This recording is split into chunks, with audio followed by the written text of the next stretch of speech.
على الرغم من التجربة اللي ما بتمناش إن حد منكم يعيشها، إلا أنها من أصعب فترات حياتي خصوصا على أرض الواقع. قصتنا النهاردة هنتكلم فيها عن نوبات الهلع والبانيك أتاك. ربنا يعافينا ويعافيكم. بس في الحقيقة هي مش قصة رعب من القصص اللي بنرويها على القناة عندنا، ولكنها قصتي أنا وأنا اللي بمر بيها حقيقي. أنا اسمي يوسف المصري على القناة دي، ويوسف خارج السيطرة على قناة تانية، وعلى أكاونت تيك توك اللي هو محتوى كوميدي سكتشات، يعني اب وابن وكده. خلينا نبدا ونخش في القصه على طول يا عزيزي المشاهد. انا عايز اقول لك على مصور القصه دي، والساعه دلوقتي 9 ولسه بادئين في تصوير القصه 9 الصبح. وانا كل ما احاول انام التوتر والتفكير يزيد عليا، ابتدي ان انا اقوم امسك التليفون او احتاج ان انا اتحرك. فعشان كده قلت قله نوم بقله نوم هقوم اصور الفيديو. قصتي بدأت يا عزيزي المشاهد يوم 2/8/2026، واليوم ده هيفضل محفور في الذاكرة لحد آخر يوم في عمري. عمري ما هقدر أنسى اليوم ده، عشان ده اليوم اللي اتصبت فيه بالبانيك أتاك أو نوبات الهلع.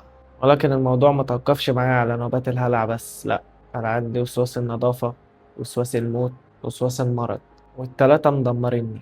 يعني هنركن وسواس النظافة ده على جنب، بانيك أتاك، وسواس الموت، وسواس المرض، دول أكتر تلاتة مدمرين. وأنا متمناش إن حد منكم بإذن الله يتحط في المنطقة دي، عشان نبدأ ونعرف إن الموضوع بدأ معانا يوم 8/2. وللعلم يوم 8/2 اللي فات ده أنا شايف إن هو كان يوم جميل. إن ده اليوم أنا أخدت فيه عمر ابن خالتي، رحنا مدينتي، صورنا فيديوهين سكتشات، ابن وأب وكده، ونزل على التيك توك. فاليوم ما كانش فيه أي مشكلة. يعني أنا استحملوني إن أنا هجيب لكم الموضوع من الأول وإيه اللي حصل. يعني في يوم أنا صحيت من النوم، لقيت نفسي قاعد زهقان. فاتصلت على عمر ابن خالتي. قلت له بقول لك إيه، ما تيجي نروح مدينتي؟ أنت فاضي؟ قال لي أنا فاضي. قلت له ما تيجي نروح مدينتي؟ قال لي ماشي يلا بينا. قلت له تمام. أنا هقوم يعني هستحمى وهغير وهنزل، تكون انت برضو جهزت. هقابلك في حتة اسمها موقف الحمد عندنا في التجمع. فقال لي تمام. بالفعل انا خلصت ولبست وجهزت. اه اني طلبت اوبر، نزلت على موقف الحمد، فكان هو لسه ما طلعش من البيت. قلت له طب خلاص، على ما تيجي تعالى لي في حته اسمها 7 ستار. فدخلت. انا كنت ساعتها بشتري المايك اللي انا كنت بصور بيه ده، فانا ما دخلت اشتريته بجربه. كان هو جه. انا بحكي لكم من البدايات الدنيا كانت عامله ازاي. اليوم كان طبيعي جدا وكان لذيذ جدا. هو جه. جربنا المايك مع بعض، الدنيا تمام. خرجنا من المول. يلا يا عمر. قال لي ماشي. قلت له طيب، اطلب الاوبر. على ما تطلب الاوبر انا بس ايه، انا جعان، انا نازل من البيت وانا ما فطرتش، خلينا نجيب فطار. قال لي ماشي. بس عامة إن الأماكن كتير بتاعت الأكل في مدينتي، تمام مش مشكلة. عايزين نجيب من مدينتي نجيب من هنا، مش هتفرق. بس أنا بقول لك أنا جعان، هجيب يا عم نجيب من هنا أي أكل، ولو عايزين نجيب في مدينتي برضو مش هتفرق. قال لي ماشي. المهم خرجنا جنب المول، كان في محل كده بتاع كريبات، فأنا جبت كريب وهو برضو نفس الموضوع. وعلى ما الأكل جهز كان هو طلب الأوبر. وكان الدنيا لذيذة قوي. الأوبر جه، ركبنا معاه، قعدنا نحكي زي أي حد بيحصل معاه في المواصلات يعني. اللي هو خدنا ودينا مع السواق عادي، بحيث إن إحنا نقرب على بعض المسافات، لأن هي المسافة من التجمع لمدينتي سكة نص ساعة مثلا، ساعة إلا ربع لو أنت ماشي على مهلك. المهم وصلنا هناك. صورنا. لا بس قبل ما نصور احنا وصلنا هناك لفينا شوية، قعدنا على كافيه شوية صغيرة، وبعد كده ابتديت أقول له إيه، يلا يا عمر عشان الشمس هتروح، خلينا نلحق نصور وبعد كده ايه هنلف تاني مش هتفرق. قال لي ماشي. بالفعل قمنا صورنا اول فيديو، تاني فيديو ما خدش وقت، وبعد كده فضلنا نلف.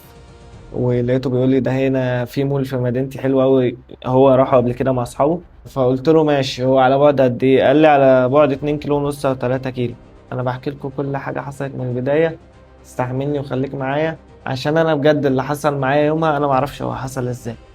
قلت له طيب نطلب اوبر ونروح. قال لي لا تعالى نتمشى. قلت له يا عم ازاي، دول 2 كيلو ونص او 3 كيلو كتير، هنتمشاهم ازاي؟ قال لي بس تعالى نتمشى هنتكلم، والوقت هيعدي والمسافه هتعدي وايه، والدنيا تمام يعني. طب يا عم يلا.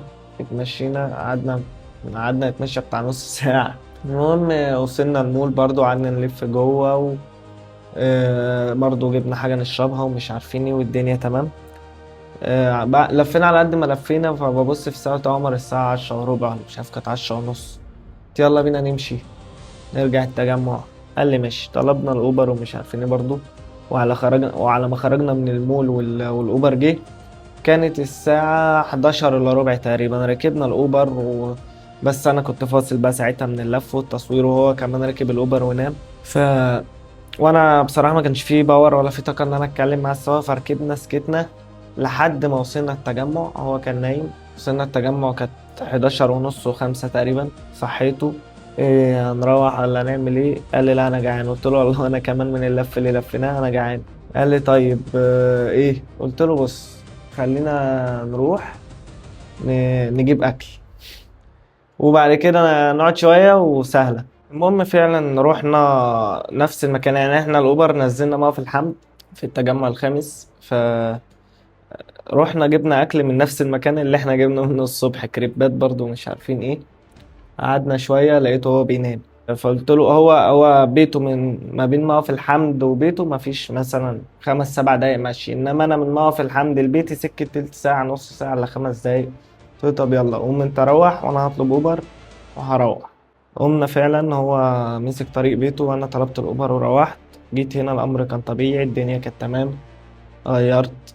آه، قعدت شوية مع نفسي، مسكت تليفوني مش عارفين ايه. الساعة كانت ساعتها بقى ايه، وصلت مثلا 2 ولا حاجة، 2 وشوية. فخلصت بقى ماسك تليفوني، شلت تليفوني ولسه هبتدي انام. وهنا بقى جت اللحظة اللي انا ما كنتش بتمناها. وانا ما كنتش اعرف ايه اللي حصل، لان الموضوع اول ما حصل معايا انا يكفينا ويكفيك الشر قلت ان خلاص الواحد بيموت. الدنيا تمام مفيش اي حاجة. مسكت تليفوني بعد ما خلصت، شلت تليفوني هنام. وانا نايم بقى ويا دوب لسه بغمض عيني لقيت جسمي بينمل وبيسقع وبيترعش وانا نايم، وضربات قلبي بتسرع لوحدها على الرغم من ان انا نايم. يعني انا مش بعمل مجهود فضربات القلب بتسرع وكده، لا انا نايم. فارتجاف جامد في الجسم، عرق. فانا لسه انا ما رحتش في النوم، انا لسه بغمض عيني فلقيت الاعراض دي بتظهر. فانا قلت انا كده بموت خلاص. قمت جريت. تمام. والله العظيم والله العظيم، ويمكن كل اللي هقوله لكم ده حصل في اقل من دقيقتين 3. انا قمت جريت دخلت على الحمام على اساس ان انا خلاص بموت، وبقيت اقول يا رب الحق بس اتوضى واصلي ركعتين. بجد اقسم بالله جريت على الحمام اتوضيت. وانا خارج الاعراض كانت بتزيد لان انا اساسا اترعبت فوق الرعب اللي هو بيحصل مع البانيك اتاك. فدخلت الحمام اتوضيت وانا خارج قلت لا انا مش هلحق اصلي، مش هلحق. كانت الاعراض زادت. فخرجت من باب الحمام دخلت على والدتي وانا بتشاهد، ورحت مصحيها، حضنتها بس وانا بتشاهد. فهي طبعا قلقت وقامت تفهم في ايه. انا حضنتها وبتشاهد وجريت على الصاله، فرشت سجادة الصلاة. قلت هيبقى من كرم ربنا عليا لو لحقت أصلي. صليت والله العظيم 3. أنا صليت وهي الأعراض بتزيد. طب أنا أنت مش عارف أوضح لكم الإحساس اللي أنا كنت فيه. عرق في الجسم، تنميل، الجسم بيتلج، دي نفس، زغلله، دوخه، حاجات كتير. يكفينا ويكفيكوا الشر، الشخص بيبقى يعتبر في سكرات الموت. ربنا يعافينا ويعافيكم يعني يا رب. المهم سبحان من خلاني قدرت اصلي. تمام. بعد ما صليت لقيتها هي بقى ايه جت ورايا، ايه في ايه مش عارفين. قلتها انا بموت، انا ودوني المستشفى انا بموت مش قادر. المهم جريت على المطبخ، عملت لي ميه بسكر وجت شربتها لي. قلت لها ميه بسكر ايه انا بموت؟ قالت لي بس اشربها هتهدى. فشربتها فعلا ابتديت اهدى وما بقتش فاهم بقى ده ايه. بس برضه انا لازم اروح المستشفى. كلمت واحد صاحبي قلت له تعالى انا بموت لازم نروح المستشفى، على العلم من ان ما بيني وما بين المستشفى مسافة، ما بين البيت والمستشفى مسافة. فكلمت واحد صاحبي بالعربية تعالى الحقني انا لازم اروح المستشفى، انا حصل معايا 1 2 3 انا بموت تعالى. ف فعلا جالي. والدتي كانت لبست، نزلنا واحنا في طريق المستشفى الاعراض جت تاني. يعني انتوا عارفين جت ما بين نوبة الهلع الأولى والتانية ما كملتش 10 دقايق ربع ساعة. أنا مش فاهم في إيه. المهم دخلوا بيا المستشفى، أنا جسمي متلج وعرقان، يعني جسمي متلج وعرقان وجسمي منمل. أنا مش فاهم في إيه. دخلت على المستشفى، قعدت على السرير، قاس ضربات القلب لقاها تمام. تمام إزاي؟ طب قاس لي الضغط، قال لي الضغط واطي شوية. قلت له طب انا حصل معايا واحد اتنين تلاته، قال لي لا ده بس انت ضغطك وطي، روح البيت كل حاجه حادقه وان شاء الله هتبقى كويس. انا مش مقتنع ان انا كويس ولا هبقى كويس، في حاجه انا مش عارف ايه هي. برضو الموضوع ما كانش اتشخص بانيك اتاك وكده، فانا ما كنتش عارف في ايه. المهم روحت البيت، اكلت فعلا وابتديت ان انا انام. كانت الساعه بقى ساعتها وصلت، يعني انا لما ابتديت انام كانت الساعه 6 الصبح مثلا او 7. فنمت وخلاص ما حطيتش الموضوع في دماغي. صحيت زهقان بقى، صحيت على بعد العصر كده الساعه 4 5، انا زهقان. المهم خدت مفتاح العربيه بتاعت والدتي ونزلت.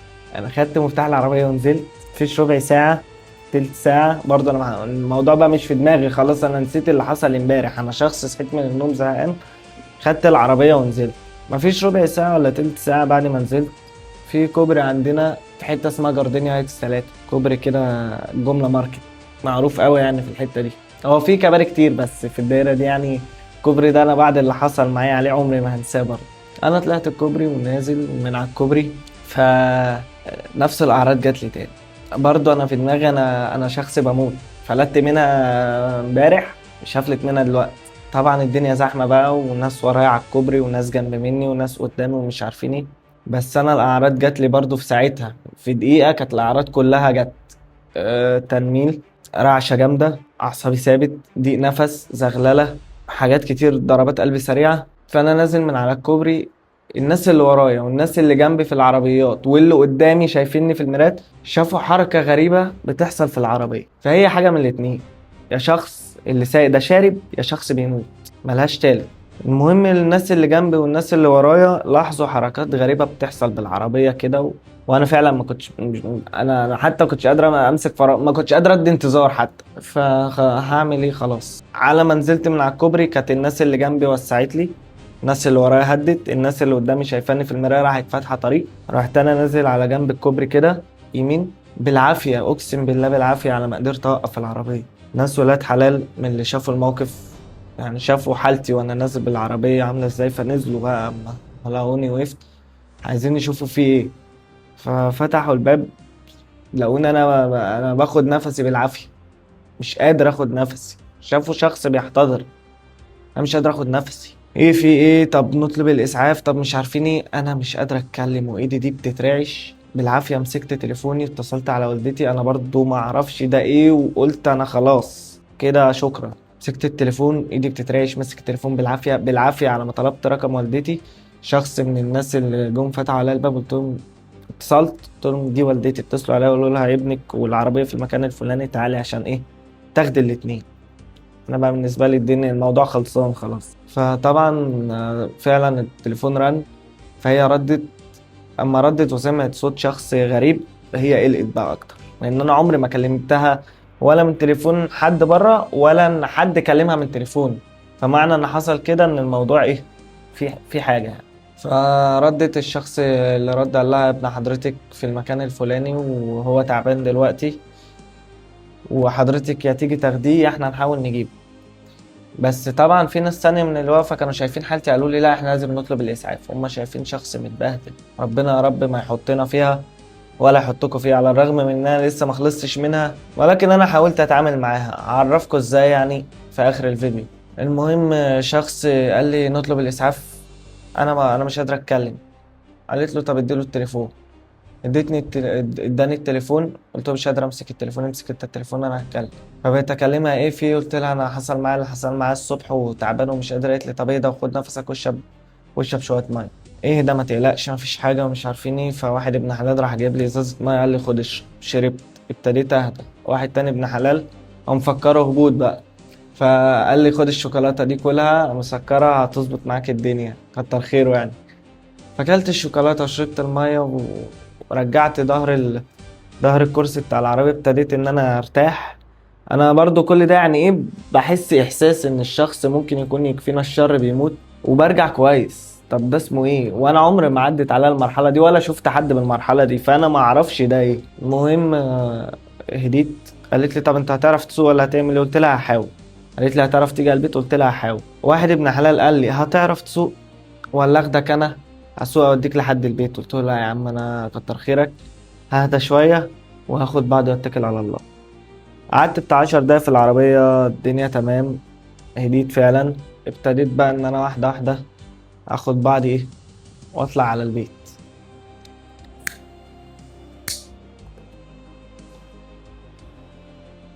اعذروني والله، انا يعتبر كده مطبق، مش قادر انام، اكلتش، صور الفيديو ربنا اللي علم بيا. المهم روحت على البيت، قعدت في العربيه بتاع ربع ساعه مش قادر اطلع، انا ساكن في الدور الخامس ومفيش اسانسير فمش قادر اطلع، فهي كل شويه كانت بتتصل عليا في الطريق تطمن وتتابع وتشوف ايه وصلت لفين. فاتصلت وانا تحت البيت وقلت لها انا تحت العماره اهو بس انا مش قادر اطلع، شويه وسيبيني شويه وهطلع. المهم قعدت بتاع ربع ساعه ولا تلت ساعه في العربيه وطلعت واحده واحده. طلعت قعدت شويه في الاوضه، لقيت نفسي بتخنق، قلت لا انا هنزل تاني بس المره دي من غير العربيه. المهم نزلت قعدت في مكان كده تحت البيت عباره عن كافيه ومش عارفيني، فنزلت قعدت تحت البيت. انا لازم اعرف بقى ايه اللي بيحصل لي. مسكت التليفون عملت سيرش بالاعراض اللي بتحصل لي، فعرفت ان هي البانيك اتاك، وانا ما كنتش اعرفها. فابتديت بقى ابحث هي ايه اعراضها، طب ايه اسبابها، طب هل ليها علاج، طب ب... ليها دكتور، مش عارفين ايه. فالمهم من كتر ما انا ابتديت حطيتها في دماغي بقى وبعمل عليها سيرش وكده، ابتدت تزيد معايا. يعني في خلال الفترة اللي أنا بعمل فيها سيرش هي زادت. أنا بمجرد ما حسيت بأعراضها داخلة رحت أنا طالع على البيت جري. ده غباء مني أنا برضو، إن أنا مجرد ما لقيت الأعراض بتاعتها جاية، اللي هي ضربات القلب هتزيد وهترعش وجسمي هيعرق وهحس بالساعة اللي بحسها في الجسم وكده، طلعت على البيت جري. وده أكبر غلط. أنا مجرد ما طلعت على البيت وجريت، جريت بقى في اللحظة دي الجسم، المخ بيبعت إشارة للجسم ان هو داخل على خطر، فبيسرع ضربات القلب، بيضيق النفس كأن شخص بيجري وكده. فزادت معايا اكتر. طلعت الأوضة عندي هنا في البيت، الأوضة قفلت عليها الباب. فضلت ألف حوالين نفسي مش عارف برضه أهديها ازاي. أنا كده عرفت إن أنا شخص عندي البانيك أتاك، بس مش عارف أهديها ازاي، مش عارف. قعدت، ابتدت تهدى، خدت نفسي، ابتديت أمسك التليفون أعرف أعراضها بتيجي ليه وإيه أسبابها، وهي جات لي ليه من البدايه، ولو جات لي ازاي احاول اتعالج معاها. وبالفعل يعني انا خلال ما انا قاعد، على فكره أنا لسه جالي من شويه قبل ما يعني وانا بحاول انام، بس طبعا مجي عن مجي بيفرق. يعني لما تجيلي دلوقتي عن ما جات لي في الاول، دلوقتي بعرف اتعامل معاها شويه. يعني التعامل بتاعها مثلا عزيزي المشاهد، هي ما بتيجي بتسرع ضربات القلب بدون اي انذار، بتحتاج ان هي ايه،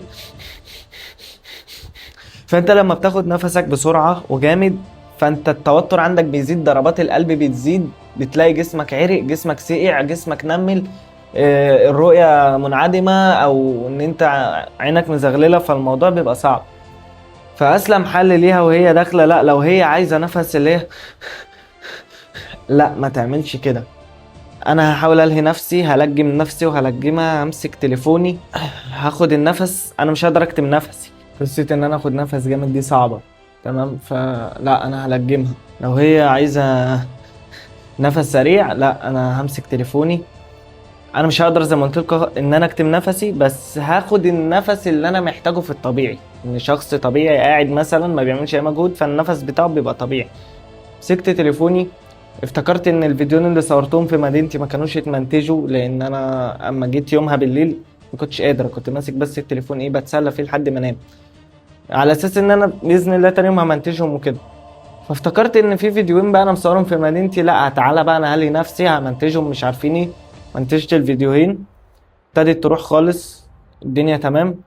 ولحد دلوقتي على فكره بتجيلي، وساعات يعني يا بعرف اتعامل معاها، وفي اوقات تانية انا ما اعرفش اتعامل معاها، او يعني ممكن مثلا تجيلي وانا بره، ببقى غصب عني لازم اتعامل معاها. لو جات لي في البيت هنا حتى لو ما قدرتش ان انا اتعامل معاها عادي، لو انا بره مش هينفع افرج على الناس، انا يمين شمال هخليكي مش هتسيطري عليا، لا انا هحجمك مهما كان التمن.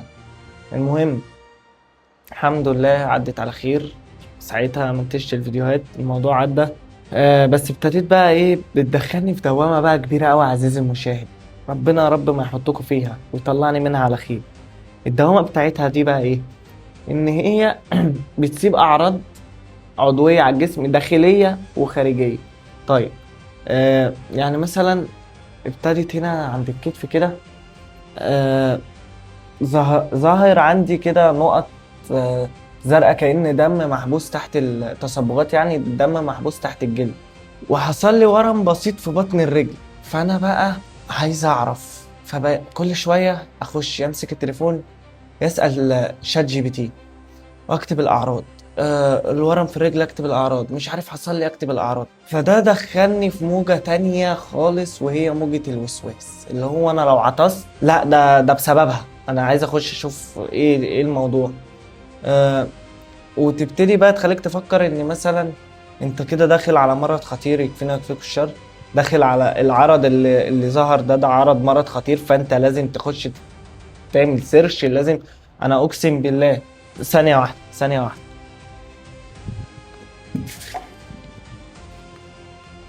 يعني انا لفيت على معامل، انا اقسم بالله ما عارف باقي التحليلات فين. تمام. في تحليلات انا هظهرها لكم. مع التحليل ده انا هظهرها لكم على الشاشة دلوقتي، عشان مش عارف التحليلات فين، تقريبا في أوضة والدتي. المهم انا رحت عملت تحليل ده. كنت طبعا بقى هنا من الخوف والتوتر، حاسس بدوخة بقى، ومش قادر ارفع رجلي ومش عارفيني. فكذا حد قال لي انت عندك انيميا، روح اعمل تحليل. فعملت تحليل سي بي سي اهو، والله باسمي اهو حتى. تمام، يعني أنا مش عارف ظاهر ولا لا، اهو الاسم اهو. تمام. فرحت عملت التحليل، قالوا لي الدنيا تمام، مفيش اي حاجه. برضو باقي التحليلات هتظهر معاكم. انا ودتني في حته تانية خالص. ودتني ان انا لو عطست انا لازم اروح اكشف. طبعا مع ان هي بتسرع ضربات القلب، بقيت احس ان انا ايه، لا القلب فيه مشكله، انا هجري اعمل رسم قلب. هيظهر معاكم رسم القلب دلوقتي. عملت رسم القلب، قالوا لي انت كويس. لا انا برضو حاسس ان انا مش كويس. رحت عملت ايكو، هيظهر معاكم برضو دلوقتي الايكو كويس. طب انا عايز اقول لك عزيزي المشاهد ان انا قبل ما تجيلي البانيك اتاك، انا كنت عند الحلاق بحلق، فتعورت في الحتة دي. تمام. فالوسواس ابتدى يودي دماغي في حتة تانية خالص. انت اتعورت، طب ممكن يكون هو ما غيرش الموس، فمثلا حد عنده فيروس معين، او يكفينا الشر عنده الايدز، او عنده اي حاجة، تكون انت اتعديت. والله ربنا يكفينا ويكفيكوا الشر، الوسواس بتاعها صعب قوي. يا تروح يعمل تحليل. رحت عملت تحليل اتش اي في، هيظهر معاكم دلوقتي على الشاشة برضو. انتوا متخيلين؟ يعني ده يكفينا ويكفيك الشر، ربنا ما يوقع حد في الفيروس ده يا رب. انتوا متخيلين الوضع وصل بيا لايه؟ وهوريكم برضو. انا لحد دلوقتي تعبان والله، ولو عرفت اظهر لكم السكرينات بيني وبين المعمل، ان انا دلوقتي بحس بوجع في المنطقه اللي هنا دي كده، هنا كده. تمام. ساعات الوجع كمان عزيزي المشاهد بيبقى في الحته اللي ورا، يعني هنا كده وهنا. تمام. فبرضه انا لحد دلوقتي عامه انا مش عارف اسيطر على الوسواس. كلمت المعمل، قلت له انا بقى هنا وبرضه مع السيرش ومش عارفيني. فاللي يقول لك اعراض، ولو ظهرت عليك يبقى الكلى فيها مشكله، الكبد فيه مشكله، القولون فيه مشكله، مش عارفين ايه. لا كبد وكلى، لا كلم المعمل. كلمت المعمل، لو عرفت اظهر السكرين هظهره. كلمت المعمل، قلت له انا عايز اعمل انزيمات كبد وكده. المفروض ان انا رايح النهارده، يعني انا المفروض ان انا رايح له النهارده. انا لو عطست، لا اخش اعمل سيرش. فالوسواس ده ربنا يكفينا ويكفيكوا الشر، اقسم بالله. برضو في مره كنت بستحمى، فانا عامه من النوع اللي بحط جل على شعري. وانا بستحمى لقيت شعري وقع، يعني كام شعريه كده وقعوا. على الرغم من ان هي كانت بتحصل معايا قبل البانيك اتاك، وكان شعري بيقع عادي، حاجات بسيطه يعني، شعريتين تلاتة كده بيقعوا وانا بغسل شعري مثلا او بستحمى، يعني من اثار الجل وكده. فلا، ازاي بقى دلوقتي ده يحصل؟ لا اخش اعمل سيرش، يقول لك برضو من اعراض الكلى والكبد ومش عارفين ايه. إيه، ابتديت ان انا برضو يقولوا لك اصل الضوافر هي اللي بتبين الصحه، والصحه لو فيها مشكله الضوافر هتبتدي تبعت لك اشارات وحاجات غريبه كده. في كل شويه براقب الضوافر ومش عارفين ايه. فبجد عزيزي المشاهد، انا ما بتمناهاش لألد اعدائي. البانيك اتاك دي والوسواس اقسم بالله صعبه قوي قوي قوي. انا لحد دلوقتي انا بكلمكم بقول لكم، انا على الرغم من ان انا بحاول اتعايش معاها، الى اني نازل النهارده اعمل تحليل انزيمات كبد وكلى. الاصعب من كده بقى، يعني الاصعب من كده ان انت تخرج من وسواس المرض ده. لو عرفت تخرج منه، انا لحد دلوقتي ما خرجتش منه، بس وسواس المرض بيخدم على وسواس يكفينا ويكفيك الشر الموت، يعني ربنا يدينا ويديكوا الصحة. فلا انت عندك علامات هنا، وعندك ورم بسيط في رجلك، عندك تساقط في الشعر، عندك ألم هنا، عندك ألم مسمع ورا، عندك ألم في الحتة دي. لا ده مرض خطير، ده انت كده داخل على حالة صعبة، لا ده انت هتموت، لا مش عارفين ايه. الشيطان مع الحالة النفسية مع الوسواس بيوديك في حتة صعبة، اقسم بالله. واللي مر عليه الموضوع ده او اللي بيمر بيه دلوقتي هيفهم انا بكلمه في ايه. وسواس بيخدم على وسواس. تيجي وسواس النظافة. انا كنت مثلا في المطبخ بعمل اكل، انا اغسل ايدي قبل ما اعمل الاكل مره واتنين، وبعد ما وانا وبعد ما اعمل اكلي هغسله، وباجي اجهز اكلي، لا انا مسكت الطبق، انا حطيت الاكل خلاص، انا مسكت الطبق انا هروح اغسل ايدي وارجع. اقسم بالله. مثلا التيشيرت ده انا لسه مغيره قبل ما ابدا تصوير، قبليها مفيش بساعه وانا بحاول انام كنت لابس تيشيرت تاني لونه ابيض. فوسواس اللي هو لا بقى انت تخرج من وسواس زي ما قلت لك، ده لو عرفت تخرج منه بتخش على وسواس تاني، ويا سلام بقى لو التلاته كلهم معاك انت بتعاني. اقسم بالله بتعاني، وزي ما قلت لكم مش هيحس بالموضوع ده غير اللي مر بيه وتعافى منه بحمد الله، او اللي لسه بيمر بيه. انا زي ما قلت لكم انا مش عاوز اروح لدكاترة نفسيين، موضوع صعب.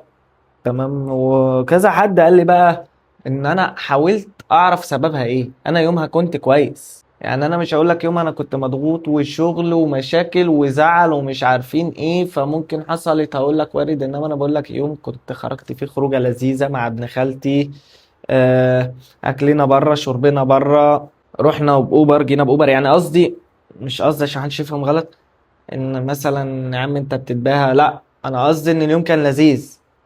حتى المواصلات كانت سهله، ما كانش فيه بقى مخمضه، ما كانش فيه تعب، ما كانش فيه ضغط اعصاب.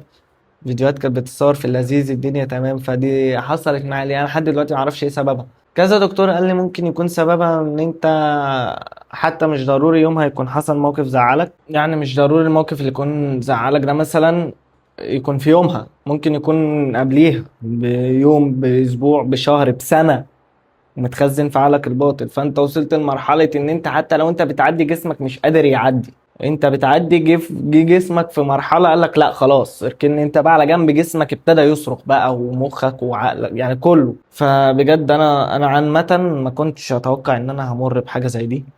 بحاول اتعايش معاها انا، بس انا عشان ما اطولش عليكم اكتر من كده، الفيديو مدته طويلة جدا. بس انا قبل ما اقفل الفيديو، احنا كنا هنتكلم بقى في الوسواس بتاع انا مش حابب ان انا اتعمق بصراحة في الوسواس الموت، وسواس المرض، وسواس النظافة. يكفينا ويكفيك الشر. انا زي ما قلت لك هو مجرد وسواس بيخليك تتعمق. يعني انت لو صحيت الصبح مثلا، هقول لك بص، انا في يوم صحيت العلامة دي لقيتها، كام ده امبارح، اهي العلامة ديت كده. ايه ده، قلبت الدنيا عليها اقسم بالله قلبت الدنيا عليها. انا صحيت لقيت دي، انا مش عارف، انا لحد دلوقتي على فكرة مش عارف دي ايه. فكل شوية بخش ابحث عليها، اصورها وابعتها لشات جي بي تي، ويقول لي الموضوع سهل وعادي وبتحصل، وممكن اتخبطت فيها، ممكن بسبب الاحتكاك، ممكن مش عارفين ايه. فانا بالنسبة لي بقى انا مش مقتنع. يعني حتى التحليل ده اللي انا وريته لكم، انا بفكر اروح اعمله تاني. هقول لكم انا في عز ما انا بعمل سيرش على الاعراض بقى اللي عندي، انا عامه كان عندي دور برد من يومين، دور برد يعني. فانا مش هخصوش دور برد، انا بقى عن نفسي مش هخصوش دور برد. انا بقى ابتدت بقى ايه، دماغي تتعمق اكتر. يكفينا يكفيك الشر. ده مثلا ممكن يكون فيروس هانتا. تمام. ممكن يكون مثلا يعني بكتيريا جات لك مثلا، يعني التهاب بكتيري مثلا، مشكلة في الرئة، طب هروح اعمل اشعة على الرئة، طب مش عارفين ايه. فالموضوع بيوديك في حتة مش بتاعتك. اقسم بالله انا ولا ليا نفسي اشتغل ولا اخرج ولا اروح ولا اجي. والله العظيم التلاتة بيخلي الشخص يفصل. فده اللي انا اقدر الخصه لك في الوساوس عامة. يعني حتة زي دي اللي انا قريتها لك، انا شخصتها ان هي حاجة خطيرة. وكل شوية اخش ابحث عن النت، وكل شوية ابعتها لشات جي بي تي. والتحليل ده يعني النتائج عندكم ايه؟ بعتها الدكتور نفسه بتاع المعمل قال لي الدنيا تمام، ما اقتنعتش، رحت مصوره وبعته لناس عندي في العيله دكاتره وفي ممرضين، لاكتر من حد، قالوا لي يا ابني التحليل كويس. رحت مصوره بعته لشات جي بي تي، قال لي كويس. رحت واخد ارقام التحليلات اللي هنا وسامع عليها فيديوهات على السوشيال ميديا ان هو مثلا الهيموجلوبين من كام لكام عشان يبقى طبيعي وكده، فكله عندي طبيعي برضه، انا مش مقتنع. لا يا عم، انا هروح معمل تاني اعمل تحليل سي بي سي تاني، هروح معمل تاني اعمل تحليل اتش اي في تاني، هروح مركز اشعه تاني اعمل ايكو تاني، هروح مستشفى تانية اعمل رسم قلب تاني. انتوا متخيلين؟ بيوصلك في مرحلة ان انت مش مقتنع باللي انت عملته، او بالنسبة لك انت عندك حاجة والدكاترة ما اكتشفوهاش، او مش عارفين يوصلوا لها، فالمعمل ده مثلا فاشل او المستشفى دي دكاترة بتوعهم فاشلين. فالموضوع مثلا لا انا لازم اكتشف، انت تفضل حاطط في دماغك ان انت عندك حاجة هم مش مكتشفينها. تمام. وبالفعل انت في اللحظة دي بتبقى دكتور نفسك، لان البانيك اتاك والوسواس بيخليك مثلا حتى لو انت كويس هفكر مثلا في ان ايه ممكن يحصل لي. ممكن يحصل لي مثلا وجع في الصدر هنا كده كمان شويه، فمن كتر التفكير انا فعلا صدري يوجعني من كتر التفكير. مثلا هيجي لي وجع كمان شويه في الحته دي اللي انا وريتها لكم، مع ان انا دلوقتي سليم. من كتر التفكير فعلا الحته دي توجعني. فهي العوائد اللي بتدور، اللي بتمر عليك. معلش أنا مش عارف اتكلم، انا مطبق اقسم بالله زي ما قلت لكم. بس اضرار الجسمانيه داخليه وخارجيه. يعني دي اللي هنا دي اللي بقول لك عليها دي من التوتر والخوف، والداخليه نفس الموضوع من كتر التفكير فيه. فصدقني صدقني لاي حد بيسمع الفيديو ده وعنده البانيك اتاك وعنده الوساوس وعنده الكلام ده، والكلام ده انا قبل ما اقوله لك انا بقوله لنفسي، والله ما تسلمش. وبلاش كل شويه بلاش كل شويه سيرش، بلاش كل شويه نجري على دكاتره. انا بحاول النهارده اكنسل موضوع انزيمات الكبد والكلى دي. تمام. يعني على قد ما اقدر هحاول ان انا اخفف تفكير، احاول ما اركزش مع جسمي اكتر واللي بيحصل فيه. يعني لو جات لي نغزه بالصدفه بتحصل عند اي حد فينا، المشكله ان العقل بيبقى بقى ايه، قاعد بالمرصاد. لو رفه جت في العين بيحسسك ان دي حاجه خطيره، وده الصعب في الموضوع.